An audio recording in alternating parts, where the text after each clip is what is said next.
কেউ কথা রাখেনি। কবি সুনীল গঙ্গোপাধ্যায়। কেউ কথা রাখেনি। ৩৩ বছর কাটলো, কেউ কথা রাখেনি।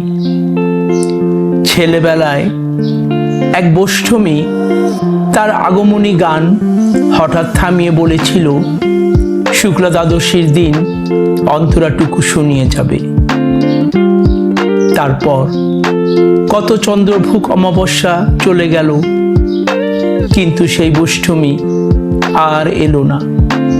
25 বছর প্রতীক্ষায় আছি।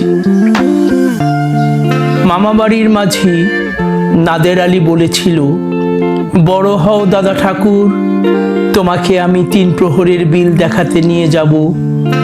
সেখানে পদ্ম ফুলের মাথায় সাপ আর ভ্রমর খেলা করে। নাদের আলী, আমি আর কত বড় হব? আমার মাথা এই ঘরের ছাদ ফুঁড়ে আকাশে স্পর্শ করলে তারপর তুমি আমায় 3 প্রহরের বিল দেখাবে? একটাও রয়্যাল গুলি কিনতে পারিনি কখনো। লাঠি লজেন্স দেখিয়ে দেখিয়ে চুষেছে লস্কর বাড়ির ছেলেরা। ভিখারির মতন চৌধুরীদের গেটে দাঁড়িয়ে দেখেছি ভিতরে রাস উৎসব। অবিরল রঙের ধারার মধ্যে সুবর্ণ কঙ্কন পরা ফর্সা রমণীরা কত রকম আমোদে হেসেছে আমার দিকে, তারা ফিরেও চায়নি। বাবা আমার কাঁধ ছুঁয়ে বলেছিলেন, দেখিস একদিন আমরাও।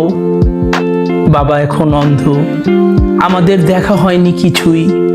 সেই রয়্যালগুলি, সেই লাঠি লজেন্স, সেই রাস উৎসব আমায় কেউ ফিরিয়ে দেবে না।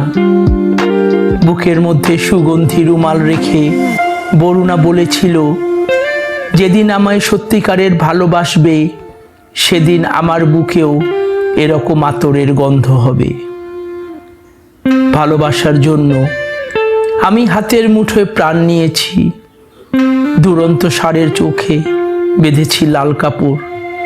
বিশ্ব সংসার তন্ন তন্ন করে খুঁজে এনেছি 108টা নীল পদ্ম। তবু কথা রাখেনি বরুণা। এখন তার বুকে শুধুই মাংসের গন্ধ। এখন সে যে কোনো নারী। কেউ কথা রাখেনি। 33 বছর কাটলো, কেউ কথা রাখে না।